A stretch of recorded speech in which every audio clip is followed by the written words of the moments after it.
Welcome to LOA Today. Walt Thiessen and life coach Wendy Dillard here. Today is Monday, May the 7th, 2018, 4 p.m. Eastern Time, your second daily dose of happy for the day. And I'm very happy to report I just got out from my daily bike ride, and so my muscles are better, my knees are stronger, my breath is better, everything's doing better, all because I get out from my bike ride. That's the way I like to look at it anyway. Yeah. Nice. That's the way to look at it. And it was a good day for it. I mean, I love the weather today. The weather is one of my favorite weather days. So how can that be bad? How was the weekend? Because it was Walt's birthday weekend. It was, yes. And we actually had a nice day trip. We went down to Stonington, Connecticut, which is right down on the shoreline next to the Rhode Island border, just a couple towns away from Mystic, Connecticut, which most people have heard of. And went down, wandered around. Louise checked out some of the shops, bought a couple things. And then we just hop, skipped, and jumped over to Mystic to one of our favorite restaurants and had a delicious seafood dinner. So a really, really good day. Really nice day. Well, cool. Well, I'm glad you got to enjoy your birthday weekend. Yeah, it was great. Of course, I love going down to see the ocean. So that alone, I mean, we drove right down to the point. That was our first thing to do. And they had a little parking area down there. So we just kind of drove in there. And there was some music playing that was perfect pace, perfect tone for the motion of the water. So we just sat there for about 5 minutes listening to the music and watching the water motion. It was so tranquil, so peaceful. It was really nice. So, yeah. How about you? How was your weekend? I had a great weekend. Did you? It ended yesterday, where I was having lunch with one of my dear friends, and we hadn't connected in quite a while. And I was sensing before I went that the tone of our relationship was going to shift in what I called a softer way. Could have been said by many different words, but that's the word I used, where she and I are very big energy people, both of us. And I was aware that in the past, we both led with our big energy. And it was like, whoa, da da da da da da, and then, ba da da, that kind of bigness. And I really sensed like, oh, we're going to make a shift, and the softness is going to help us connect at a deeper level. And it was fascinating. We went to a brunch place that closed down at 2:30. We left at 3:15. That gives you any idea of how much conversation we had in us. I would say, yeah. We really never engaged in our big energy way. It was much more calm. It was smoother. And I really felt like we connected much deeper. And there was kind of an undercurrent of, gosh, we need to do this more often. Let's talk more often. Let's meet more often. Let's have more conversation, and it was just very meaty. And I love deep, meaningful conversation. And when I came home, I felt like I was on a cloud. Nice. Not just because I made a connection with a dear friend, but the level of conversation we had up-leveled my thinking. It kind of took me to a new place of who I believe I am. And that was something we both talked about, is who are we? Who did we intend to be when we came into this lifetime experience? Who are we now? One of her favorite questions to me is, are you playing too small? And usually that question would come out when I'd call her for coaching. And every time I'd go, I am. That's what's coming inside of me. I'm playing too small. I need to be playing bigger. And so yesterday, we didn't really ask ourselves the question, are we playing too small? We just had huge awareness that both of us, kind of in a parallel to each other, we're moving from our small playground into who we really are, where we know that we really desire to play at a bigger level. Very nice. So just having that conversation felt really wonderful. And today I feel like I'm just kind of integrating that knowingness that we're both ready to play bigger and be more. We didn't come here to play small. We came here to make a difference, to leave a legacy, and to impact, I guess, global consciousness as a whole. Wow. I mean, nothing small there, right? No, that's a pretty big goal right there. Yeah. Yeah. So coming home and just like ruminating in that energy of, knowing that we can have an impact that big. Now, I'm not saying we're the only ones. Anybody can do that. Sure. But we specifically know that we came into this lifetime to do that. And so it's like, okay, let's go. Let's ramp it up. So I'm just kind of basking in the feeling of playing bigger, and it feels good. And like, there's not a waffling. There were certain statements that I remember making yesterday, and when I came home, my normal thing would be to say, wow, that was kind of a bold claim. Do I really mean that? Or, can I really do that? And instead, there was this sense of, oh, I said it. It's real. It feels right. I know my inner being and I are on the same page, and I know what I know. And that in itself is just a delightful sense of solid knowingness for me, and that feels really awesome. Very nice. That's a successful weekend right there, just in that one conversation you had. Whoa. Yeah, and I mean, it was a 4-hour conversation, but whoa, what a 4-hour conversation It was. Yeah. Whoa. So I'm like, she likes brunch, and I'm thinking, okay, next time I'm going to need to find maybe a regular restaurant that serves brunch so we can just keep going and going and going. Because literally at a certain point, we looked around. Everybody was out of there. Every table had been bussed, and all that was left to clean up was our table. And we're like, I think we should go. Well, you were there for dinner. That's halfway between lunch and dinner. That's dinner. Except they don't serve dinner. They stop serving at 2:30. It's over. Apparently, you helped them rewrite the rules. Yeah, they were a breakfast lunch place only. So anyway, yeah, that to me is the way I think every day would be fun if it was like that. But that's especially what I aim for my weekend. Very, very nice. Where I have unscheduled time that I can do with it what I choose to, and it was just a beautiful experience. And as usual, this happens so often, I would say at least 80 to 90% of the time, it feeds in perfectly to where we are in the book.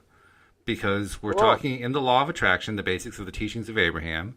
We're in part 3, and we're in a subsection that's entitled, ready for this, I am prepaving my future circumstances. That's exactly what you're doing. You're saying it's going to be big. It's going to be really, really big. Well, really big. That's about as prepaved as you can get, really. So let's see. This is not one of the dialogue pages, one of the dialogue sections. You want to read this one, or shall I? No, why don't you? All right.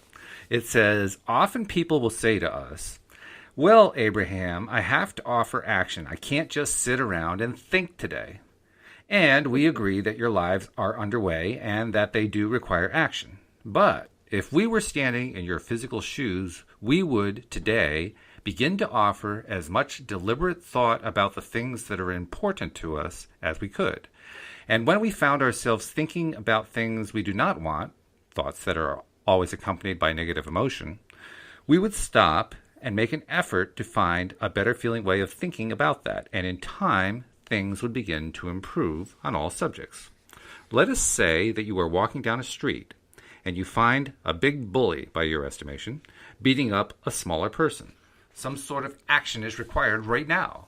Your options at this stage of this manifestation are either to walk away and let the smaller person be hurt, or to get involved and perhaps risk getting hurt yourself. And neither option is satisfying. So take whichever action you choose, but do not leave your thought where it is right now. Gather positive images from life experiences of people living more harmoniously and take them to your workshop and make those kinds of thoughts the most active vibrations within you. And in time, the law of attraction will not bring you into situations where there seem to be no positive choices. In italics, one who sees himself as a savior saving little ones from the big ones will find himself often coming across people who need to be saved. And if it is your desire to have these kinds of experiences, then continue of the thought of those kinds of experiences, and the law of attraction will continue to bring them to you. But if you prefer something different, think about that, and the law of attraction will bring that to you. Again, in italics, the subjects of your thoughts are prepaving your future experiences. Wow, that was a lot. It is a lot. You want to jump in first? You first. Go ahead. I read you. You get to analyze first. Well, I'm trying to think of the specifics, but I know I had at least 2 things this weekend where I wanted to take action. Something happened, and I wanted to jump into action. Mm-hmm. And my first response was take action. And as I was thinking, I'm just going to XYZ, there was like this little reminder that said, line up your energy first. I was like, oh yeah, God, it's so easy to forget that. And so I did. And I have to tell you, one of them was a thought that I was thinking on heavily yesterday. And the idea came to me, and it was dealing with another person. And I wanted to do it. And I thought, but you know, one thing I'm very aware of is if anybody just blurts something out, but they haven't really lined up with the energy, it's really easy to connect with the other person when they're not in a place to receive what you have to say. True. Yeah. And so I was thinking about this because what I wanted to say, in a way, to me, felt like it was sort of sensitive, and I wanted it to be received in a positive way so we could both be on the same page. Makes sense. And I waited, and I was lining up the energy, and I was thinking about it this morning, and I'm like, gosh, if I say this, won't this person think this and this and this? And my inner being said, well, here's some new information. And I was given some new insight and went, oh, well, that's making more sense. I can see now how this would be a very feasible thing that we both would want to do and we would agree upon. And so an opportunity availed itself, and I felt all systems were lined up in me.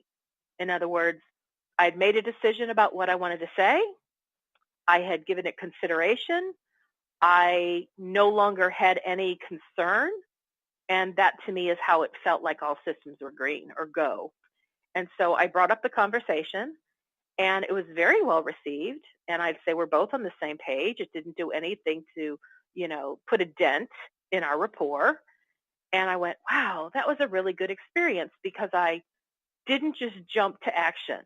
Just because I had an idea to take an action, I didn't just jump on it.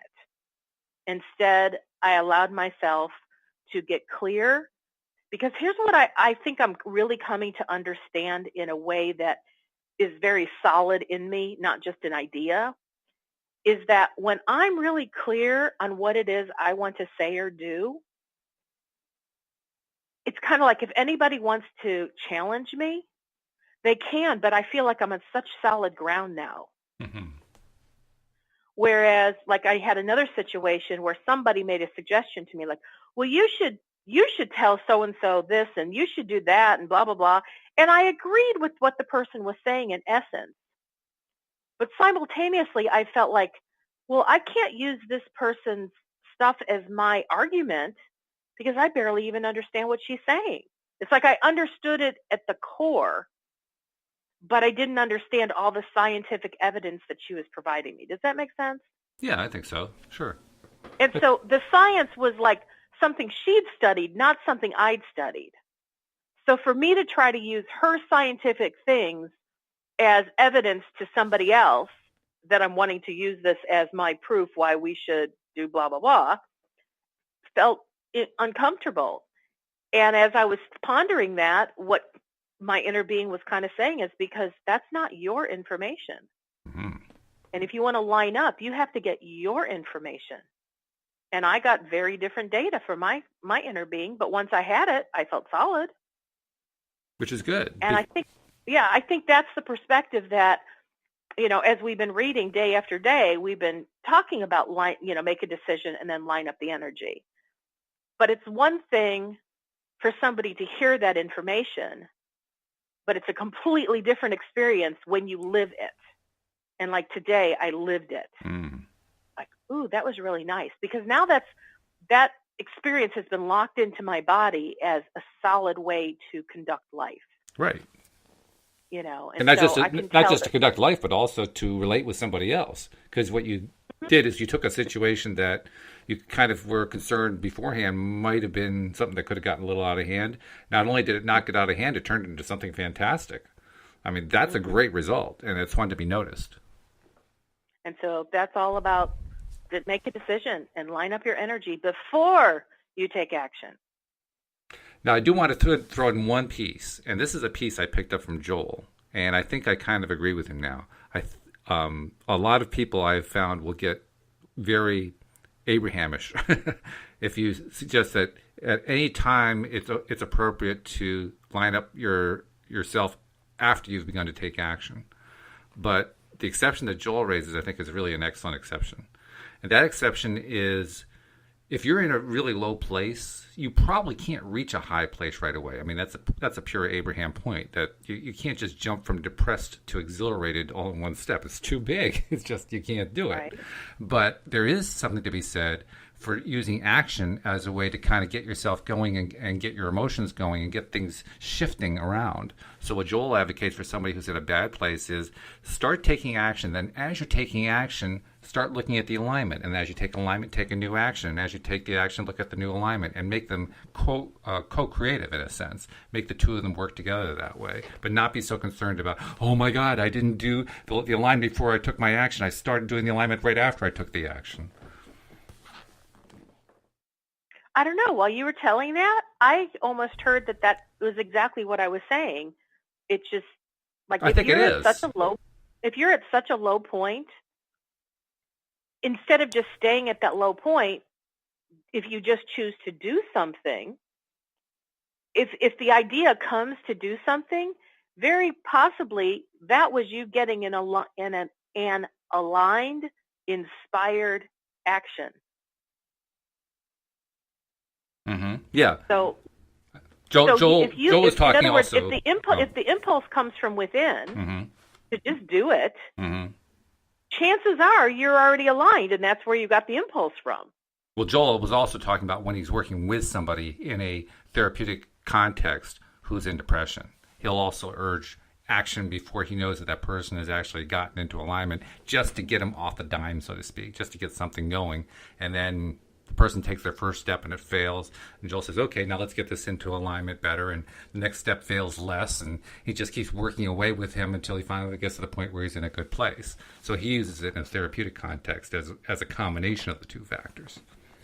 Well, and what you just said in the therapeutic context is where the person who's depressed probably isn't looking inside for their own guidance anyway. Right, yeah. Clearly that's somebody who doesn't know how to yet. Outside of themselves. Yeah. So if they're looking outside to Joel, then it makes sense for Joel to say, here's the action. Because mm-hmm. Joel's probably getting the inspiration, and Joel's lined up mm-hmm. with here's the action that feels appropriate for him to take. So he's kind of leading them there. He's saying, okay, let's get going in this direction, and we can get there. And eventually, the other person, it's kind of like getting jump started. You get a jump start going, and then you can get going yourself. Right. So I don't think there was anything that was in conflict with what you were saying. I agree with you. It was totally in agreement. I was just pointing out that there are some people who are a little bit purist about it, and maybe we can be a little bit more relaxed. But in Joel's situation, the client is looking outside of himself for guidance. Well, so how many people do? What we were just talking about is where you're looking inside for your own guidance. True. Where when you make the decision to take an action, that's self-induced versus someone telling you to do it. Right. And I would say that in many ways we're in a more advanced state because we have been practicing this stuff. And many, perhaps even most of our listeners have been practicing this stuff. Mm-hmm. I think the Joel method is good for somebody who hasn't done it before and doesn't really know where to look. And even if they're told to look inside, they don't know where inside is. That's where I was at the beginning. Somebody said to look inside. I said, where? Do I open up my belly button? What do I do? I think it depends on where you are, where your development is. It still works either way, no matter how you look at it, I think. Anything else to talk about on that one, or should we move on? No, let's go on. Okay. So let's see. The next section, this is a dialogue. So the next section is entitled How the Universe Fulfills Our Diverse Desires. Jerry asks, I used to tell people that my observation had been that those who worked the hardest through life had the least, and those who worked the least had the most. And yet, somebody had to dig the potatoes, milk the cows, drill the holes for the oil, and do what we call the hard work. So explain to me, Abraham, how can it all work out so that each of us can still have, do, and be what we want, no matter what kind of work needs to be done? And Abraham says, you are living in what we see as a perfectly balanced universe. You are like chefs in a well-stocked kitchen, and all of the ingredients that have ever been imagined are here in abundant proportion to allow you to create whatever sort of recipe you want. When you really do not want to do a thing, it's hard for you to imagine that there are others who may want to do it or who do not mind doing it. It is our absolute knowing that if your society decided that they did not want to do a certain task, by the power of your wanting, you would come forth with another way of doing it or doing without it. It is a common thing for society to reach the point where there is no longer a desire for a thing, and so it ceases to be, while it is replaced with a new and improved intention. That's kind of fascinating. You know? Are you still there? Okay, we may have lost Walt. No, you didn't lose me. My stupid me. I hit the mute on my mic and I forgot to unmute it. I'm talking away and you aren't hearing a word I'm saying. So what were you saying, Walt? While I was so really interrupted by my mute button. No, I was saying that Jerry actually kind of overlooked something that I'm a little surprised he overlooked. And you don't have to understand the law of attraction to see this. One of the most common phenomena of the market system of economics is that over time, more and more of the dull tasks nobody wants to do gets replaced by automation. It happens a lot. And there are a lot of products that have been developed over the last 100, 200 years to contribute to that. I'm a little surprised he didn't notice that because he was a guy who was very much involved in being an entrepreneur. But that to me is like the best evidence of all of what Abraham is saying. If society reaches a point where people just don't want to do it, somebody figures out a way to take away the drudgery of whatever the manual labor is. Well, and I guess I don't see it quite like that because I think there are people who really do want to milk cows. Well, that's probably true. That's pleasure for them. And so, yes, we do have automation, but once upon a time, it was all manual. Mm-hmm. Yeah, so I don't know that Jerry necessarily missed a point. Well, the point that I think he missed is he was talking about people. What about when people don't want to do the work? And Abraham was answering that question.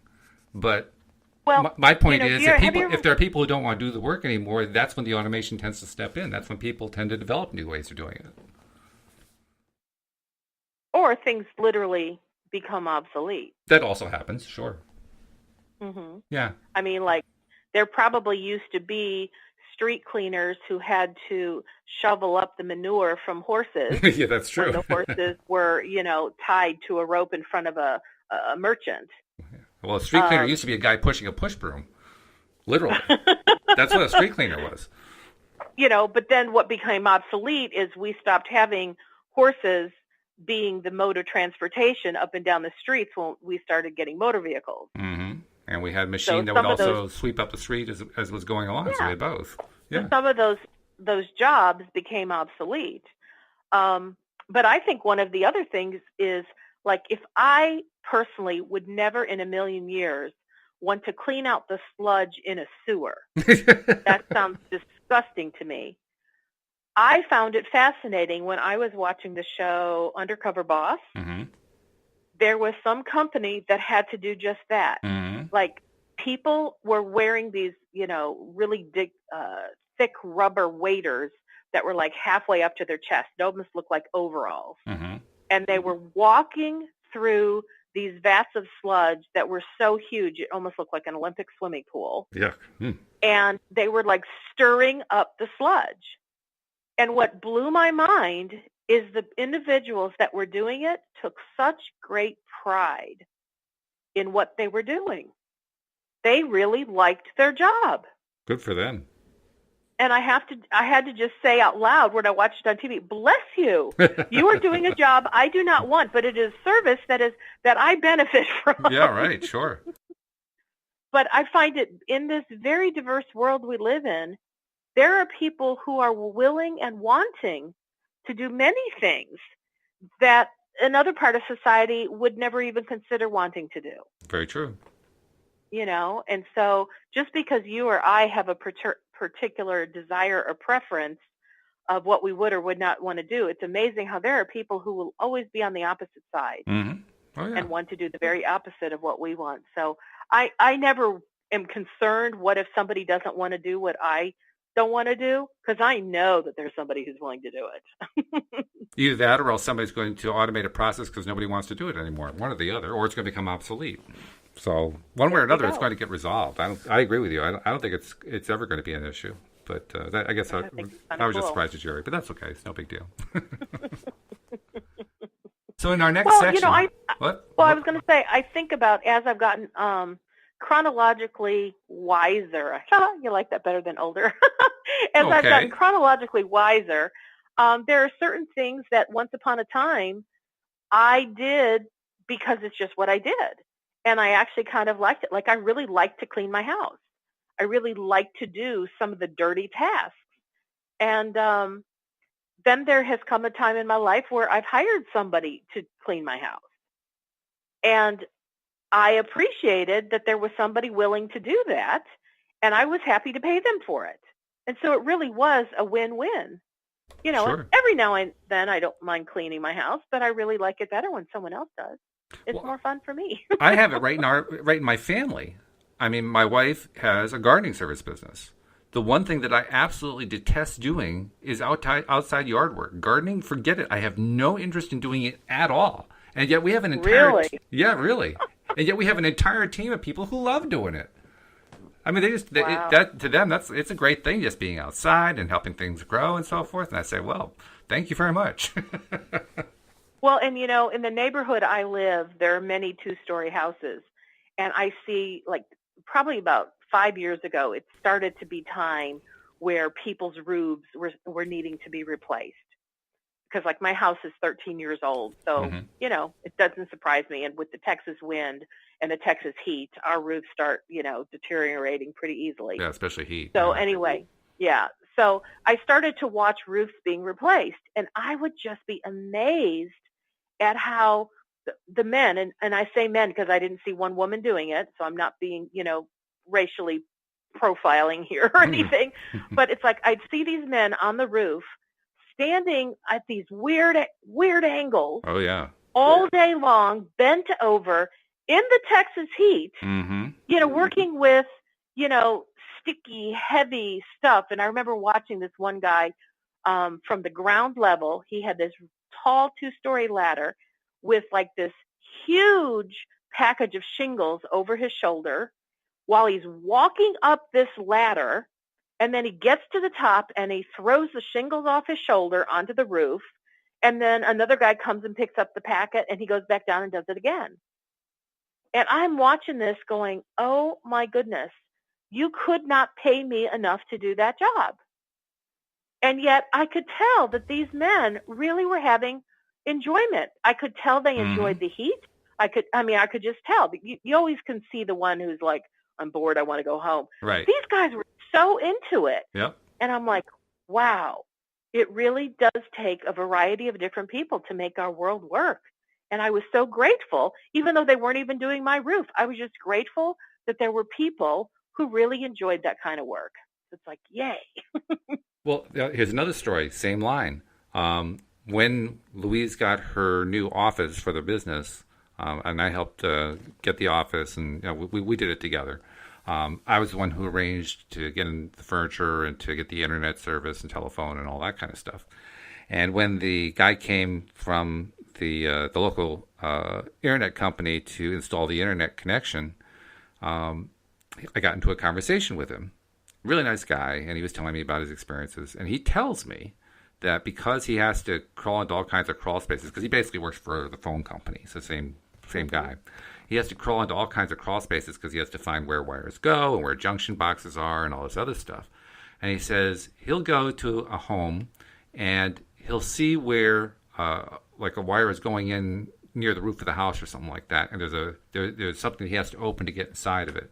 And he says he knows that on occasion he's going to do that. He's going to open the thing and a whole bunch of wasps are going to come out and sting him. And I'm thinking, you couldn't pay me enough to do that job without a hazmat suit. I mean, I was flabbergasted. I couldn't believe he would actually keep doing it. The first time that would happen, I would say, I quit. I'm done. And his reaction was, you know what? A lot of guys say that.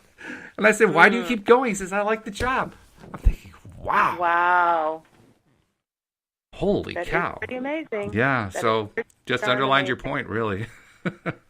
Mm-hmm. Wow. Just And thank amazing. goodness for our variety, huh? Oh, yeah.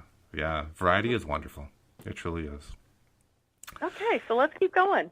So the next question revolves around how does physical life differ from the non-physical, which is a great question. That's a question that I remember asking myself when I first was confronted with the idea that I had an inner being that was in the non-physical world. And I was trying to come to grips with it, kind of, get my head around it, so to speak. So, and that was one of the things I wanted to know. So let's see what happens. Jerry says, what are the chief differences in our life here in our physical experience and your life in your non-physical dimension? What do we have here on Earth that you don't have?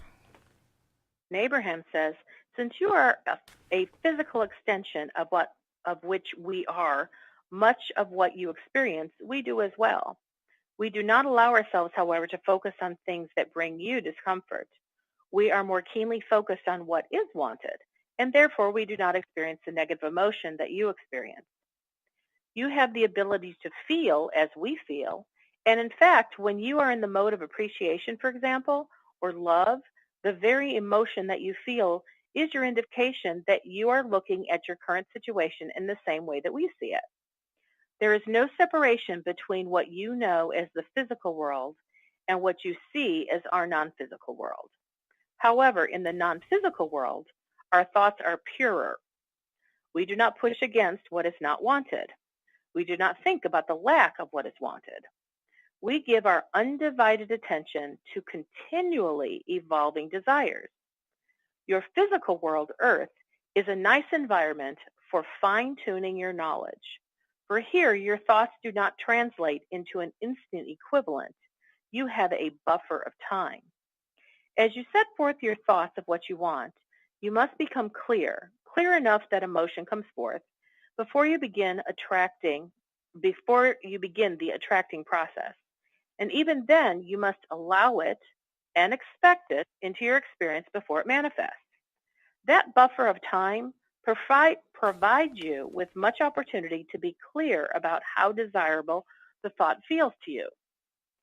If you were in a dimension where you were instantaneously manifesting, you would be spending more of your time trying to get rid of your mistakes, as many of you are doing now anyway, than you would be in creating the things you desire.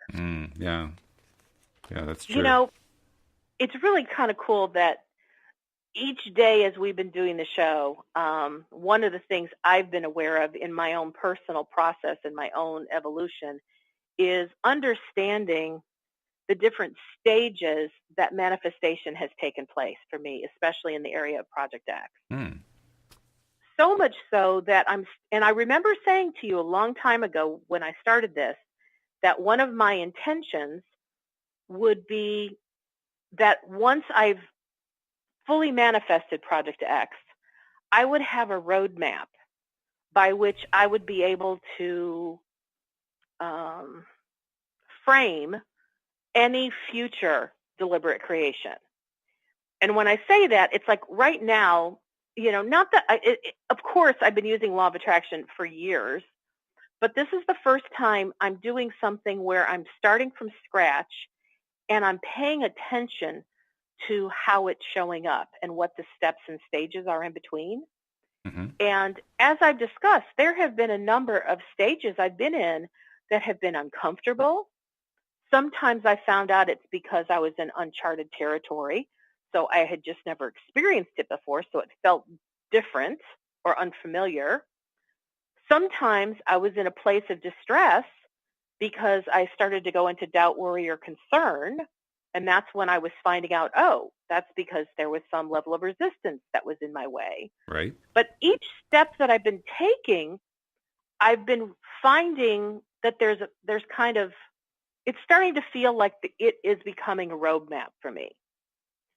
And interesting, yesterday when I was talking to my girlfriend, she had one area of life that she was kind of working with, and she said, okay, Wendy, would you put on your law of attraction coach hat and tell me, what would you do if you were in my shoes?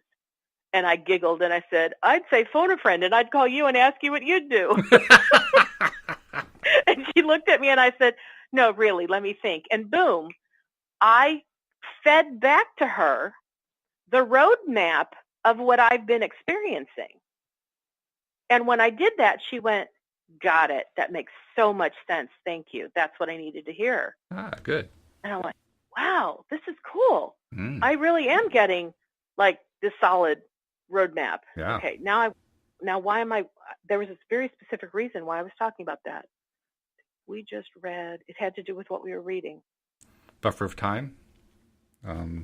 Thank you. Yes, it did have to do with the buffer of time.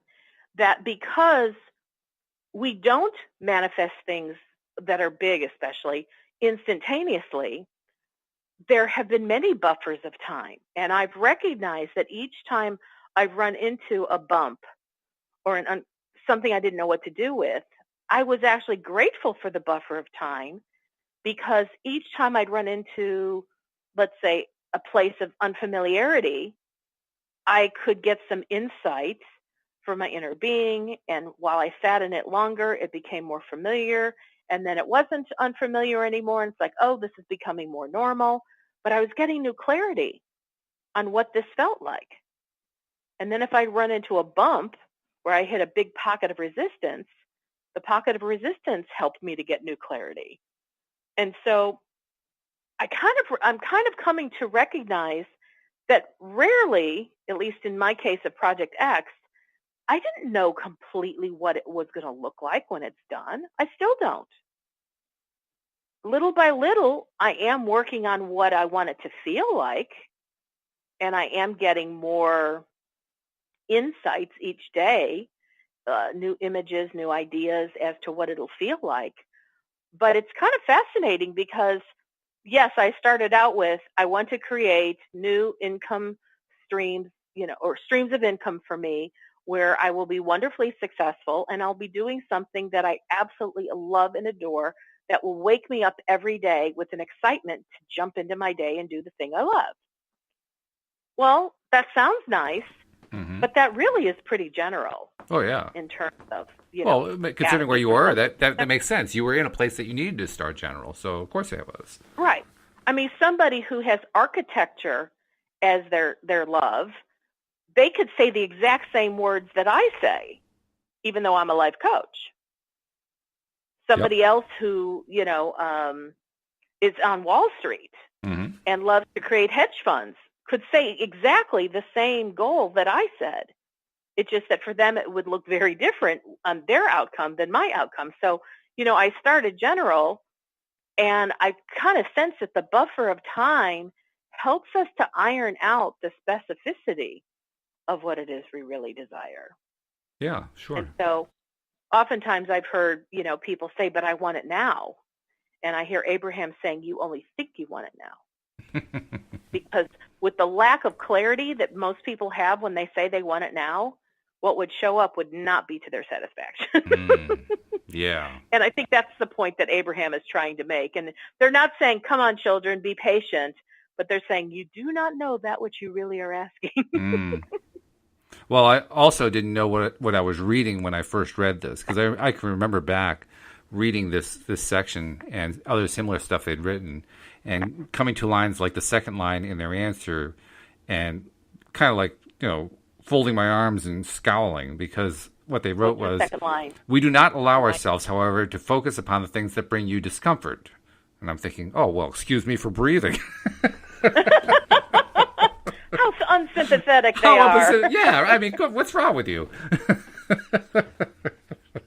Of course, now I have a different perspective on that, but at the time, that's what my reaction was. And then they follow it with...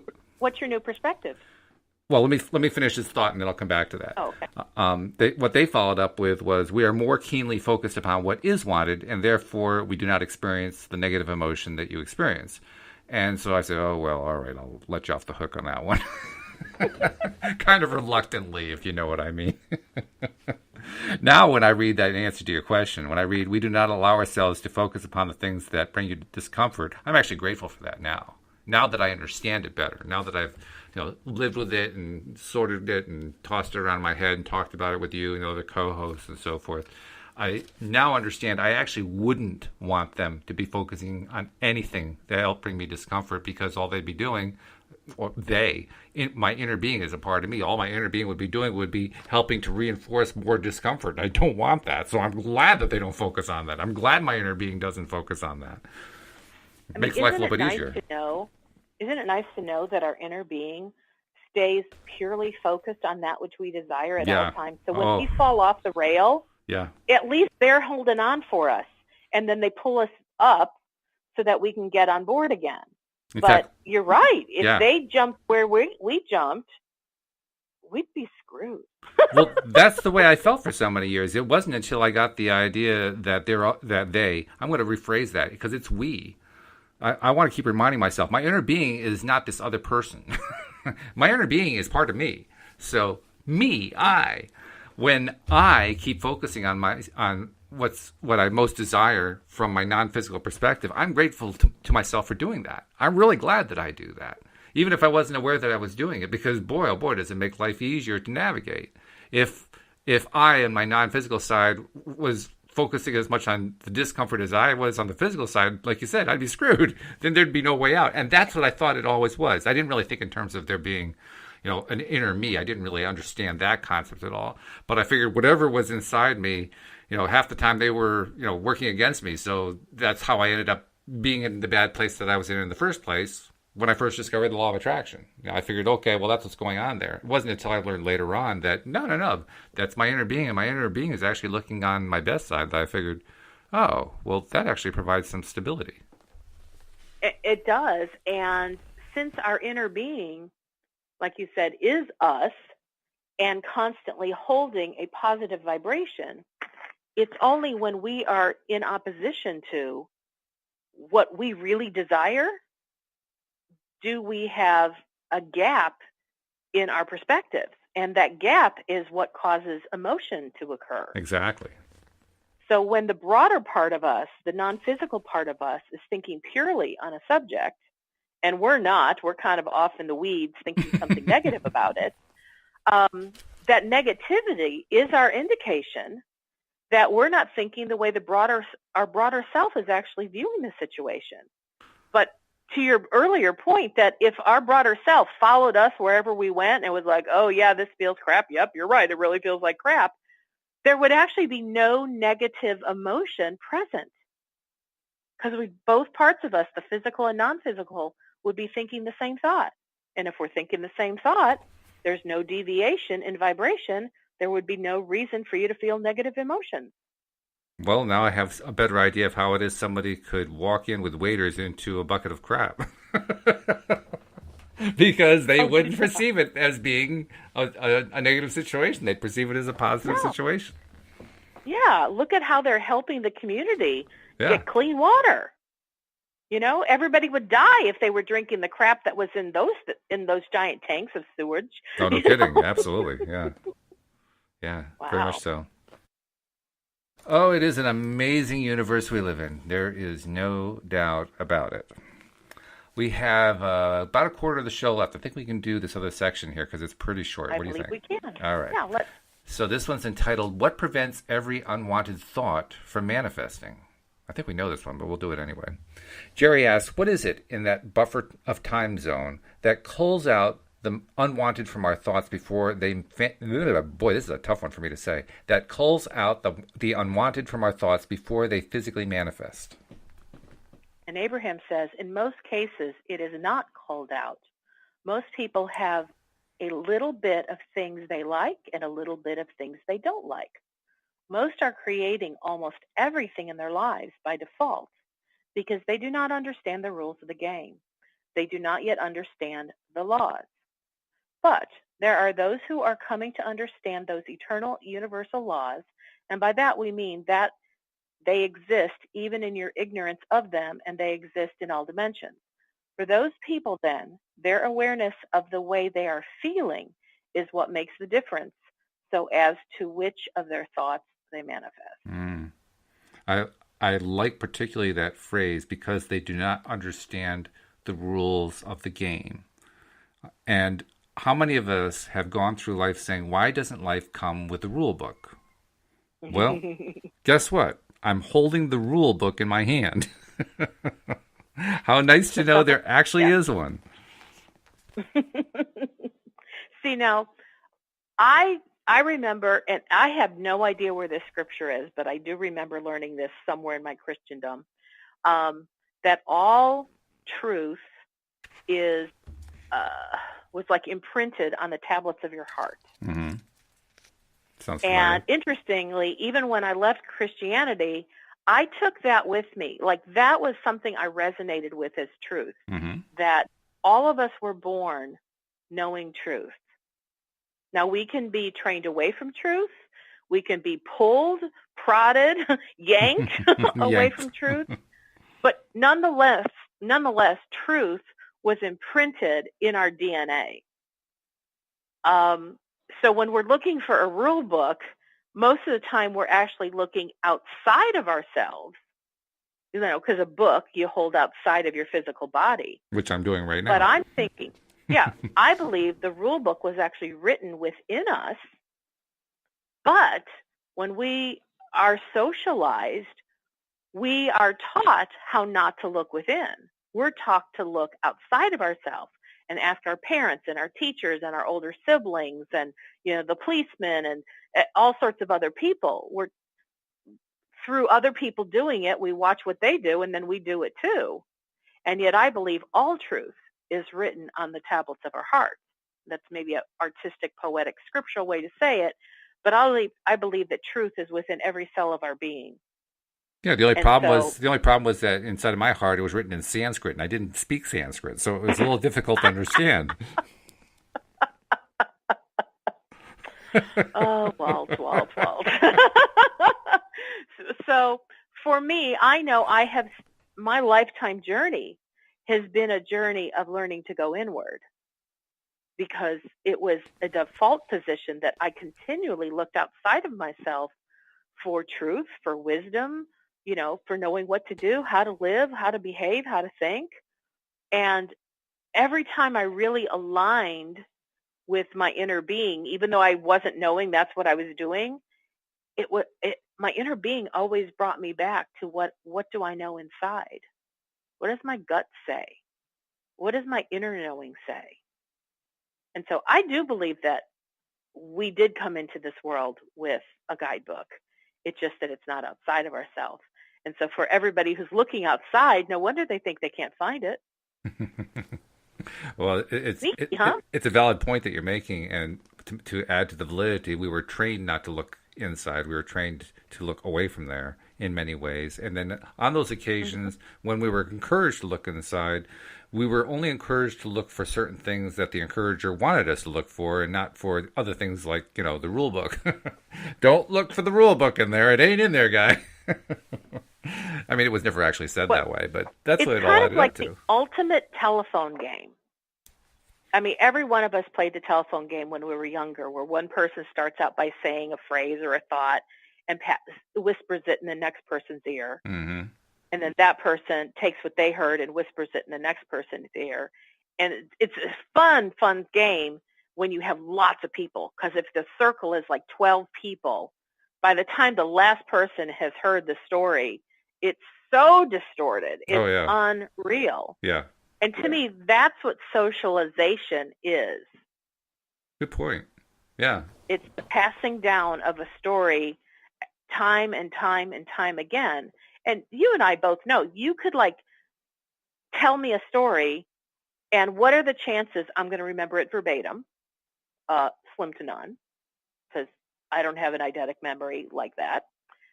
But I'm going to take the essence of what I heard and retell the story, but it's going to come through my filter. So I may change some of your words and use some of my words. And every time that story gets relayed to another person through another person's set of filters, it gets distorted. To me, that's how socialization occurs, and that's why the default thinking is socialized thinking. And it's not the truth or the purity of our truth, because the purity of our pure thought and knowingness is inside. And you don't have to go through the telephone game. You just go, we have a direct dial. But if nobody tells us we have a direct dial, we don't go looking there. Which is just as well that we have that there, because otherwise, whenever someone tries to define the law of attraction as that which is like unto itself is drawn, it gets around to the end and somebody says, somebody's drawing like they were drawing before. I don't understand.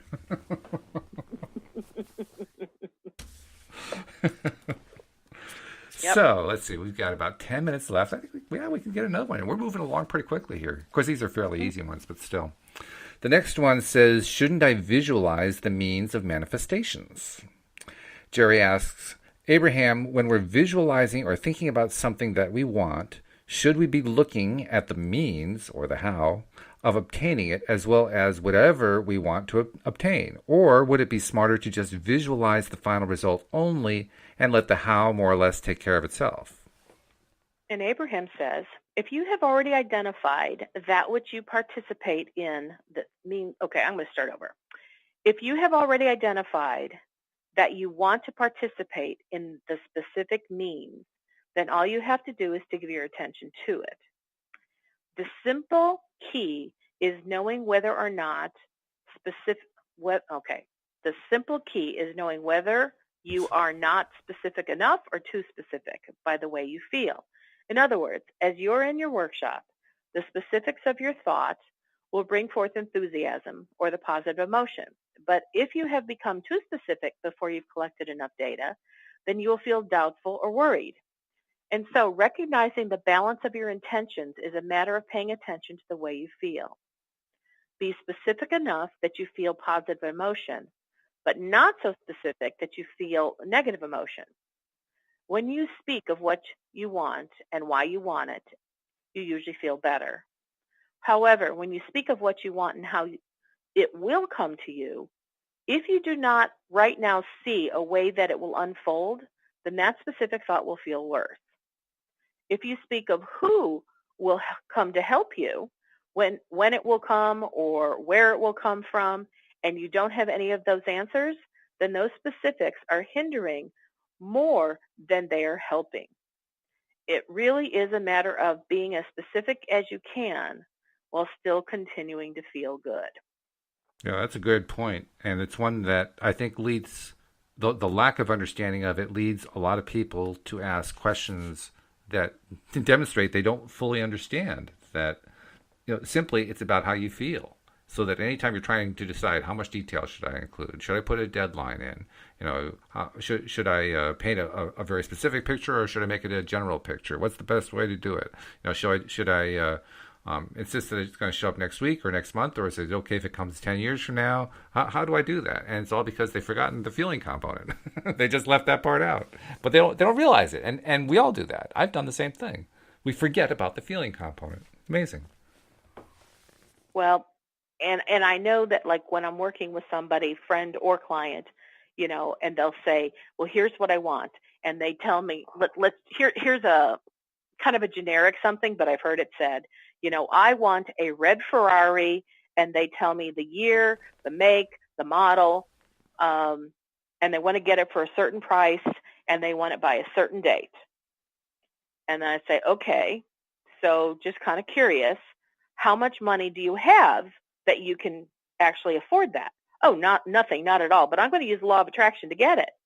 Okay, cool. Mm-hmm. How likely does it feel like you're going to be able to create that by the time that you want it? Oh, but I know law of attraction can make that happen. and I go back to the question. Yeah. How does it feel when you think that? Oh, I'm excited about getting that red Ferrari. Okay, I'm still with you. How do you feel about the likeliness of it happening? Well, it's kind of a shot in the dark. I don't have any money. I don't know where extra money is going to come from. And I'm like, okay, then it's way too specific. And that's when I say, let's go generic. Well, I don't want just any old car. And I'd say, well, I'm not just saying go for any old car. But let's start more general in terms of how do you want to feel when you have this red Ferrari? Oh, I want to feel wealthy.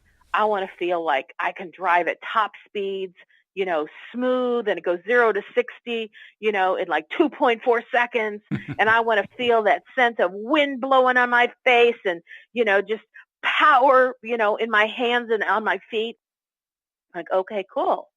Now that's something you want to focus on for a while. Mm. And to me, that's, even though somebody might say, well, that's not the same thing as having a Ferrari parked in my driveway. However, the idea is if you can get yourself into that feeling place where it feels so good and it feels so real, little by little, law of attraction is going to pick, not even little by little, I didn't mean to minimize it. Law of attraction will pick up that broadcast signal and go, oh, wow, he loves the feeling of power in his hands and in his feet and having wind blow back. Well, you know what? The first thing that might happen is he ends up at a go-kart track the next weekend with some friends. Mm-hmm. And he might go, well, this is not exactly the Ferrari I wanted. I said, yeah, but it does tell me manifestation is starting to show up. Mm-hmm.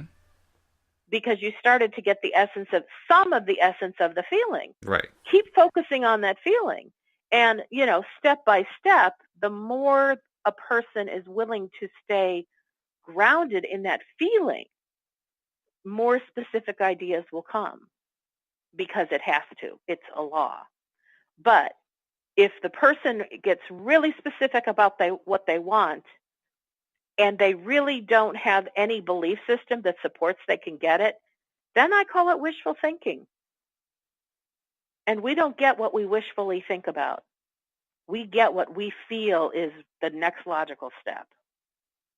When we feel the essence of what we desire so completely in our body, we are broadcasting such a pure message. Law of attraction will find a way to bring that about. Even if you don't know the how, but if you stay really focused on how that feels, it has to come about because that is what the law of attraction is. I agree with the essence of what you're saying there. I mean, I actually quibble over the word wishful because for me, wishful is a feeling word, but you're using it in a way that's not. So I totally agree with what you're saying in that sense.